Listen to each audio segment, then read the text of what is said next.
भारतीय नौसेना में एक टेक्नीशियन 30 मार्च 2026 की दोपहर के आसपास का वक्त हो रहा था। वो एक जंगल में जाता है। जब जंगल में पहुंचता है तो उसके हाथ में यानी कि उसके पास एक महिला का सर होता है, महिला के दोनों हाथ होते हैं, साथ ही उसका मोबाइल भी होता है। जंगल में ऐसी जगह पहुंच जाता है जहां दूर दूर तक उसे कोई देख ना सके, जहां दूर दूर तक उसके पास आ ना सके। और उसी जगह जाने के बाद उसने उन सब सामान को रखता है। रखने के बाद कुछ लकड़ियों को इधर उधर से चुनता है। लकड़ियां इकट्ठी करने के बाद उसकी चिता बनाता है और चिता बनाने के बाद उसे जलाने की कोशिश कर रहा था। जब उसने चिता बना रहा था तब उस महिला का जो सर उस पर रखता है। दरअसल उस महिला की जो आंखें थी वो बंद नहीं हो पाती हैं। पलकें बंद ना होने की वजह से ऐसा लग रहा था जैसे कि बिल्कुल आंखें खुली हुई हैं और वही सारा का सारा दृश्य वो अपनी आंखों से देखने की कोशिश कर रही थी। जैसे वो महिला देख रही थी, वो जो व्यक्ति है, जो टेक्नीशियन है, वो लगातार इधर से उधर नजर दौड़ा रहा था। उसे डर लग रहा था कि कहीं कोई इस दृश्य को जो ये काम कर रहा है, कहीं किसी की नज़र तो उस पर नहीं है, कोई देख तो नहीं रहा है। वो जंगल में इधर उधर जाता था ये देखने के लिए कि किसी की नज़र तो नहीं है। तमाम कोशिश करने के बाद उसने लगभग 2 से ढाई घंटे लगे होंगे। उसके बाद उसने उस सर को और उन दोनों हाथों को पूरी तरह से ख़त्म करने की, इनकी जलाने की कोशिश की। जला तो पाता है, लेकिन उसके दिमाग में बस एक ही बात घूम रही थी, एक ही बात तैर रही थी कि जो महिला है वो ऐसा लग रहा था जैसे उसके दिमाग में बिल्कुल बैठ गई हो, जो देख रही थी। इसी बीच वो इतना परेशान हो जाता है कि अभी तो मैंने सिर्फ उसके हाथ, उसके सर को जलाया है, बाकी जो हिस्सा है इसका क्या करूं क्या ना करूं। इतना वक्त इसमें लगा है तो उसमें कितना वक्त लगेगा, क्योंकि ये तो छोटे हिस्से हैं, अभी तो बड़ा हिस्सा बाकी है। बहुत ज्यादा परेशान हो जाता है, सोचने पर मजबूर हो जाता है। घंटों वहां बैठा रहता है। घंटों बैठने के बाद वो अपने सबसे खास दोस्त को फोन लगाता है। सबसे खास दोस्त को फोन लगाने के बाद कहता है कि आज मेरे साथ कुछ ऐसी घटना हो गई है, मैं समझ नहीं पा रहा हूं कि क्या करूं क्या ना करूं। दोस्त ने बड़े इत्मीनान से उसकी बातें सुनी। बातें सुनने के बाद कहा कि बिल्कुल भी परेशान होने की जरूरत नहीं है। जैसा जैसा मैं तुमसे कहता हूं तुम्हें वैसा वैसा करना होगा। जैसे जैसे बताता रहूंगा, अगर तुमने वैसा ही किया तो देख लेना सब कुछ ठीक हो जाएगा। यदि तुमने अपना दिमाग लगाने की कोशिश की तो देख लेना बात खराब हो जाएगी और तुम्हारे लिए बड़ी दिक्कतें हो सकती हैं। जैसे जैसे दोस्त ने कहा वैसे वैसे वो करता चला जाता है। लेकिन बात यहाँ से फिर सोशल मीडिया पर वायरल हो जाती है। इतनी वायरल होती है कि ये दूसरे बहुत दूर के प्रदेश की घटना थी, समुद्र के किनारे की घटना थी, और पूरे भारतवर्ष में ये आग की तरह फैल जाती है। जब लोगों को ये बात पता चली, भारतीय नौसेना में एक टेक्नीशियन इतना बड़ा काम कैसे कर सकता है, क्या है इसके पीछे की पूरी कहानी, इस कहानी के माध्यम से समझते हैं। आदाब, नमस्कार, सत श्री अकाल। मैं उस्मान सैफी। आंध्र प्रदेश का एक जिला है विजयनगरम, और विजयनगरम जिले का एक इलाका है राजम। राजम का रहने वाला चिन्नदाता रविंद्र, जो कि पेशे से भारतीय नौसेना में टेक्नीशियन होता है। उसकी पोस्टिंग होती है विशाखापट्टनम में, और इंडियन नेवल शिप पर उसकी पोस्टिंग थी टेक्नीशियन के तौर पर। ये लॉकडाउन का समय चल रहा था, साल 2020 की बात है। वो ऐसी जगह फंस जाता है जहां से निकल पाना बहुत मुश्किल हो रहा था। घर से, परिवार से थोड़ा दूर था, और परिवार से दूर होने की वजह से एक ही जगह रहता था, वहीं रहना सहना। अभी उसके पास कोई नहीं है, लेकिन अपना खाली वक्त कहाँ बिताए, तो उसके पास एक सहारा बन जाता है। सहारा था मोबाइल। मोबाइल में अक्सर या तो पिक्चर देखा करता था या वीडियो देखा करता था। इसी बीच में उसने अपने मोबाइल में एक एप्लीकेशन डाउनलोड कर ली। इस एप्लीकेशन का नाम होता है mingle dating application. Mingle dating application जैसे उसने डाउनलोड किया तो उसने उसमें लड़कियों को देखना शुरू किया। किसी से दोस्ती हो जाए, किसी से बातचीत हो, किसी को के दिल की बातें सुनी जाएं, अपनी दिल की बातें उससे करी जाएं। ऐसे ही उस मिंगल डेटिंग एप्लीकेशन के पन्ने पलटते पलटते उसके सामने एक लड़की आके टिक जाती है, रुक जाती है। लड़की का नाम होता है मोनिका। मोनिका भी उससे बातचीत करने में दिलचस्पी ले रही थी, इधर ये भी बातचीत करने में दिलचस्पी ले रहा है। दोनों ही बहुत ज़्यादा दूर नहीं रहते थे, थोड़े से ही कुछ ही किलोमीटर के फासले से रहते थे। दोनों की बातचीत का सिलसिला शुरू हो जाता है, और जैसे ही बातचीत का सिलसिला शुरू हो जाता है, वक्त आगे बढ़ने लगता है और इनकी दोस्ती बहुत ज़्यादा गहरी हो जाती है। लॉकडाउन का दौर धीरे धीरे खत्म हो रहा था और इनके मिलने का दौर शुरू हो जाता है। सबसे पहले इन्होंने कोशिश की कि हम मुलाकात करते हैं। मुलाकात करने के लिए एक सिनेमा हॉल को उन्हें चुना। उन्होंने सोचा कि एक फिल्म भी देखेंगे, दोनों साथ रहेंगे, बातचीत करेंगे, और किसी की हम पर नज़र भी नहीं पड़ेगी। कुछ इसी तरह से उन्होंने प्लानिंग की, और प्लानिंग करने के बाद एक सिनेमा हॉल में पहुंच जाते हैं। मुलाकातें होती हैं, बातचीत होती हैं, और जब इनकी दोस्ती और भी ज़्यादा गहरी हो जाती है, अब ये मुलाकातों का दौर ढूंढा करते थे। ऐसी जगह जहां पर कोई इन्हें देख ना सके, जहां इन्हें कोई पहचान ना सके। या तो वो पार्क होते थे, या फिर वो कोई पिक्चर हॉल होते थे, या फिर कोई ऐसी एकांत जगह होती थी दूर दराज, जहां पर ये आराम से बैठकर बातें कर सकें। इनकी बातों का सिलसिला चलता रहता है, दोस्ती गहरी होती चली जाती है। एक दूसरे के सुख दुख की बातें तो करते थे, लेकिन इन्होंने कभी भी अपने परिवार के बारे में कभी कोई ऐसी बातचीत नहीं की। ना परिवार को कभी ये बताया कि मेरी किसी लड़की से दोस्ती है, ना ही लड़की ने किसी को ये बताया कि मेरे एक लड़के से दोस्ती हो गई है। जब ये खाली होते थे, जब इनका मिलने का मन होता था, तब तब ये मुलाकात क्या करते थे। साल 2024 आ जाता है और साल 2024 में जो ये लड़का है रविंद्र, रविंद्र की शादी की बात शुरू हो जाती है। रविंद्र अपने परिवार वालों की मर्जी से शादी कर लेता है और ये बात इसने उस लड़की को बता ही दिया था। इस लड़की को इस बात से कोई ऐतराज नहीं होता है और ये जिंदगी इनकी भी आराम से चलती रहती है। शादी कर लेता है, उधर वो उस लड़की से जब मिलना मिलाना होता था तो उससे मुलाकातें भी होती रहती थी। इसी बीच में इस लड़के ने, यानी कि जो टेक्नीशियन है रविंद्र, उसने विशाखापत्तनम का एक थाना लगता है गजुवाका, और गजुवाका थाना क्षेत्र में एलबी नगर इलाका है और एलबी नगर इलाके के अंतर्गत आने वाला एक अपार्टमेंट है जिसका नाम है कीर्ति अपार्टमेंट। कीर्ति अपार्टमेंट में फ्लैट लेता है और अपनी नई नवेली दुल्हन को अपने साथ फ्लैट में आकर रहना शुरू कर देता है। सब कुछ जिंदगी में ठीक चल रहा था, कोई दिक्कत नहीं थी, कोई परेशानी नहीं थी, लेकिन लड़की के साथ कोई दिक्कत परेशानी होती थी तब वो अपने दिल की बात जरूर करती थी, जिसका नाम मोनिका होता है। मोनिका ने अक्सर उससे कुछ पैसे की डिमांड करना शुरू कर दिया और जैसे पैसे की डिमांड हुई तो ये बताया जाता है मीडिया रिपोर्ट में, कहीं तो 3.5 लाख बताए जाते हैं तो कहीं 35 लाख की रकम बताई जाती है। एक्चुअल रकम कितनी है इसके बारे में सटीक कोई जानकारी नहीं है, लेकिन लड़की ने कुछ ज़्यादा ही पैसे उस लड़के से, रविंदर से ले लिए थे।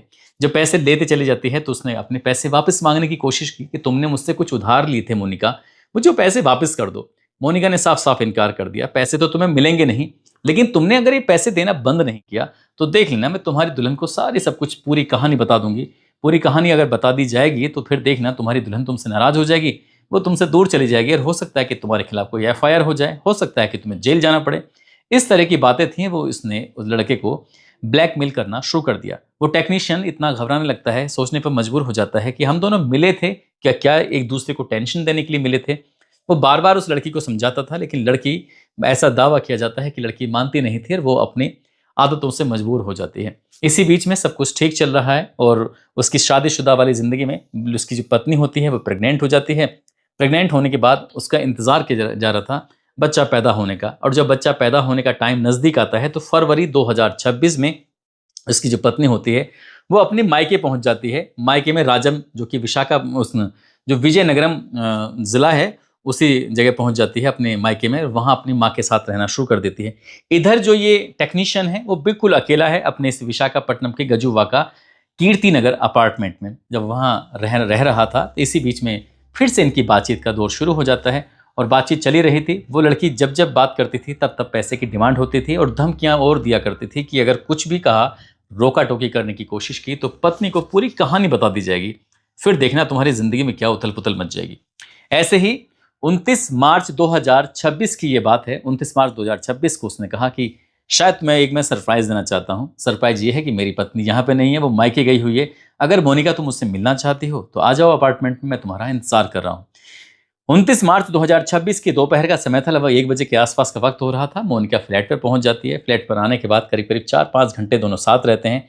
शाम का समय था और शाम का समय जब उसका जाने का वक्त आता है तभी वो लड़की कहती है कि देखो, मैं घर जा रही हूँ, मुझे कुछ पैसों की ज़रूरत है।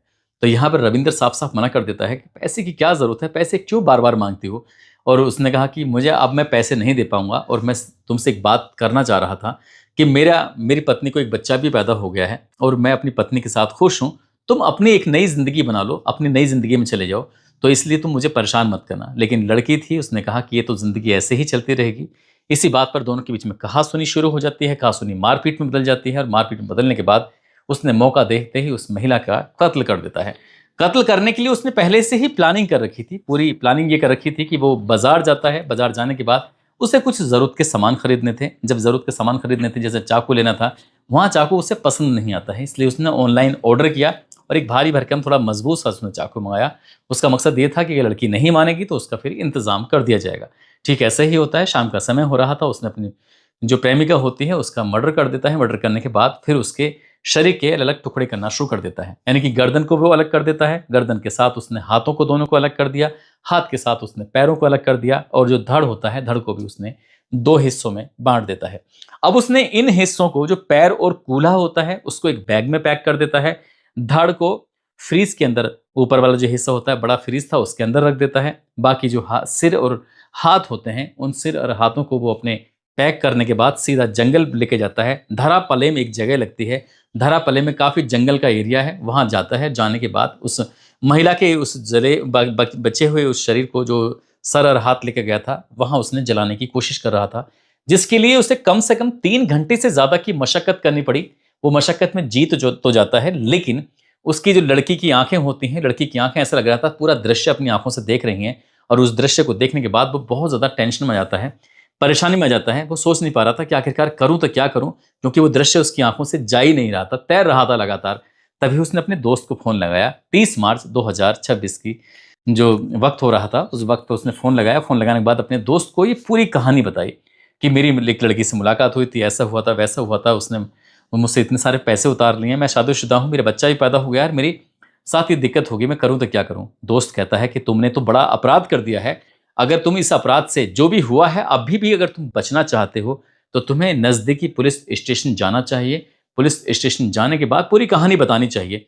यदि तुमने ये काम नहीं किया तो देख लेना, तुम्हें फांसी के फंदे से चढ़ने से कोई नहीं रोक सकता। जब दोस्त ये बात कहता है तब जाकर रविंद्र के अंदर एक हिम्मत आती है, और हिम्मत जब आती है तो वो गजुवाका पुलिस स्टेशन जो उसके कीर्ति अपार्टमेंट्स के पास में लगता है वहाँ पहुँच जाता है। पुलिस वालों के पास जाने के बाद कहता है कि साहब मैंने इस तरह से एक लड़की की हत्या कर दी है, उसके जो कुछ हिस्सा है उसको जला दिया है, बाकी हिस्सा घर के अंदर रखा हुआ है। पुलिस वालों को शुरुआत में तो यकीन नहीं हो रहा था कि ये किस तरह की बातें कर रहा है। ऐसा लग रहा है जैसे क्या नशे में है, क्योंकि वो ऐसे दिमाग में था, नशे में ही था, क्योंकि उसकी जो दिमाग की शक्ति थी, ताकत थी, वो काम करने में असमर्थ हो रही थी। पुलिस वाले उसके साथ जाते हैं उसका अपार्टमेंट पे। अपार्टमेंट खुलवाया जाता है। अपार्टमेंट में जब जाते हैं तो वहाँ जगह जगह उससे ब्लड भी मिलता है पुलिस वालों को। साथ ही जो फ्रीज होता है, फ्रीज का ऊपर वाला जो हिस्सा होता है उसमें धड़ रखा हुआ था, और एक बैग था, बैग के अंदर बाकी जो हिस्से थे जैसे पैर थे और कूल्हा था वो रखा हुआ था। इसे देखने के बाद पुलिस वालों को भी यकीन नहीं हो रहा था। तुरंत ही उसे गिरफ्तार किया जाता है। यहाँ से लाश के जो हिस्से थे उन्हें अपने कब्जे में लिया जाता है। कब्जे में लेने के बाद फिर सीधा पोस्टमार्टम के लिए भेजा जाता है। पुलिस वाले वहीं पहुंचते हैं जहां पर जलाया गया था, जो सर था और हाथ थे। पुलिस वालों ने काफ़ी कोशिश की, वहां से जो भी अवशेष मिलते हैं, जो भी मिलता है उसको बरामद करने की कोशिश करते हैं, लेकिन बाकी हिस्सा पुलिस को मिल नहीं पाया था जब तक ये हमने कहानी सुनाई थी। ये लड़की होती है मोनिका, उसके परिवार यानी कि उसके पिता वेणुगोपाल होते हैं, उनसे संपर्क किया जाता है। उन्हें बताया जाता है कि तुम्हारी बेटी की हत्या हो गई है। जब वो पुलिस से संपर्क से आते हैं तो पुलिस वालों से बता रहे थे कि मुझे यकीन ही नहीं हो रहा कि उनकी बेटी का किसी लड़के के साथ अफेयर भी हो सकता है। उन्होंने अपनी बेटी के लिए एक रिश्ता तलाश कर रहे थे। जो बेटी है वो बैंक में काम कर रही थी, उसकी सरकारी नौकरी है। उन्हें यकीन ही नहीं हो रहा है कि वो उससे पैसे भी ले सकती है। इसमें जरूर कुछ ना कुछ झोल है। वो उसकी बेटी को बदनाम करने की कोशिश कर रहा है। उसने ही इस बेटी का शोषण किया होगा, और जब बेटी ने इस बात का विरोध किया होगा तो उसने जरूर उसकी हत्या की होगी। इस मामले की निष्पक्ष जांच होनी चाहिए, और ये बात सही होनी चाहिए कि आखिरकार ये कितना सच बोल रहा है, मेरी बेटी का इसने कितना इस्तेमाल किया है, क्योंकि उसकी सरकारी नौकरी थी, इसने उल्टे उसके पैसे खाए होंगे। जब पिता ने ये बात कही तो पुलिस वालों को उसकी कहानी पर यकीन नहीं हो रहा था। कहानी किसकी सच है, टेक्नीशियन की या फिर जो पिता लड़की का बता रहा है उसकी कहानी सच है, ये पुलिस की जांच के बाद ही स्पष्ट हो सकेगा। लेकिन मोनिका भी इस दुनिया में नहीं रही। उसके शरीर के कई हिस्से हो चुके हैं, उसमें से कुछ हिस्से का अंतिम संस्कार हो जाएगा और कुछ हिस्से का अंतिम संस्कार हो चुका है, वो भी बिना रीति रिवाज के हिसाब से। दोस्तों, इस पूरे घटनाक्रम को सुनाने का उद्देश्य किसी को परेशान करना नहीं है, किसी का दिल दुखाना नहीं है, बल्कि आपको जागरूक करना है, आपको सचेत करना है। इतनी बड़ी बात थी, 2020 से ये कहानी चल रही थी। 5-6 साल दोनों साथ रहते हैं, मिलते हैं, मिलाते हैं, बातचीत करते हैं, फिल्म देखते हैं, कभी होटल जाते हैं, कभी होटल में रुकते हैं, तो कभी उसके कमरे पे आती है, तो कभी किसी पार्क में मुलाकातें होती हैं। लेकिन इस बात की भनक उसने किसी लड़की ने अपने परिवार में किसी को भी नहीं लगने दी, किसी दोस्त को भी नहीं लगने दी। ये वाकई अपने आप में आश्चर्य की बात है। और ये भी आश्चर्य की बात है कि रविंदर ने भी अपने परिवार वालों को ये भनक तक नहीं लगने दी, क्योंकि वो एक लड़की के संपर्क में था। पुलिस हर एक पहलू की जांच पड़ताल की वादा कर रही है और कह रही है कि पुलिस के जो भी दोषी होगा, जितने भी लोग इसमें शामिल होंगे, उन्हें किसी भी कीमत पर बख्शा नहीं जाएगा। जाते जाते मंजू गौतम हैं, आज इनका जन्मदिन है। मंजू गौतम को जन्मदिन की ढेर सारी शुभकामनाएं, बहुत बहुत मुबारकबाद। और कुछ लोगों ने नाम लेने की अपील की है, जिसमें श्याम सुंदर यादव गुड़गांव से, ज्योति प्रकाश नोएडा से, किरण रवि रावत दिल्ली से, कलावती देवी, भूरी सिंह, कलीम खान हैदराबाद से, अली हसन, रोहिताश कुमार, सचिन यादव, सुरेंद्र कुमार कौशाम्बी से, शशिकांत निरंजन महाराष्ट्र से, मोहम्मद इस्तकबाल, अंकुश तिवारी, अनुज पंडित नोएडा से, प्रदीप पोस्टमैन, राम प्रताप राजस्थान से, आदित्य आनंद कोलकाता से, पुष्पा सिंह दिल्ली से। आप सब लोग अपना ख्याल रखें, सुरक्षित रहें। जय हिंद, जय भारत।